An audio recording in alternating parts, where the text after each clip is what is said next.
हरिओम. आज मंगळवार 13 ऑगस्ट 2024. मंगळागौर पूजन. श्रावण 1946. सद्गुरू ब्रह्मचैतन्य गोंदवलेकर महाराज यांच्या प्रवचनाचा आजचा भाग देहाचे भोग आणि आनंद. ऐकूया त्यांचे विचार. तुम्हाला आपल्या हिताकरता दुसऱ्याच्या उपयोगी पडणं जरूर आहे. तुम्ही असं नाही म्हणता कामा की परमात्म्यानेच याला अशा स्थितीला ठेवलं आहे, त्याच्या विरुद्ध कसं जावं.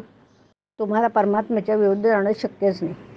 पण आपल्या हिताकरता म्हणजे आपली देहबुद्धी कमी होण्याकरता दुसऱ्याच्या उपयोगी पडणं जरूर आहे. जसं लहान मुलांना खाऊ वगैरे दिला म्हणजे घराच्या यजमानाला पोचतो, तद्वत लोकांच्या उपयोगी पडलं म्हणजे ते परमात्म्याला पोचतं.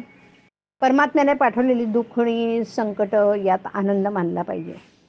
एखाद्या आजारी माणसाची देह कष्ट घेऊन शुश्रूषा करायला मी जर तुम्हाला सांगितलं तर ते काम तुम्ही आनंदाने कराल.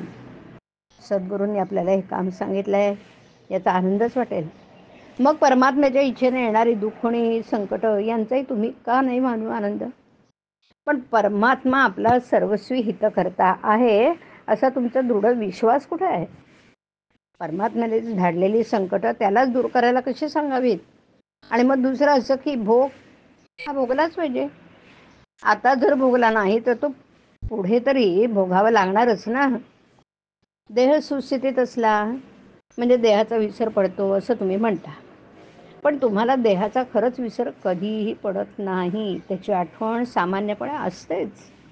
दुखणं वगैरे आलं म्हणजे मग ती विशेषपणाने आपल्याला भासते.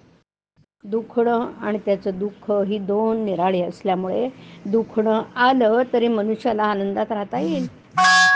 ज्याच्याजवळ भगवंत असेल त्यालाच आनंदात जगणं प्राप्त होईल. आणि म्हणून ज्याला आनंदात जगायचं आहे त्याने नाम घ्यावं आणि भगवंताच्या अनुसंधानात राहावं. अनुसंधान कशाला म्हणावं. उठणं बसणं जप करणं वाचन करणं गप्पा गोष्टी करणं चेष्टा विनोद करणं वगैरे सर्व क्रियांमध्ये भगवंताशी संबंध आणि संदर्भ असावा. हेच अनुसंधान. भगवंताचं अनुसंधान आपल्याला भगवंताकडे घेऊन जाते. मी अनुसंधान टिकवीन असा मनाचा निश्चय करावा.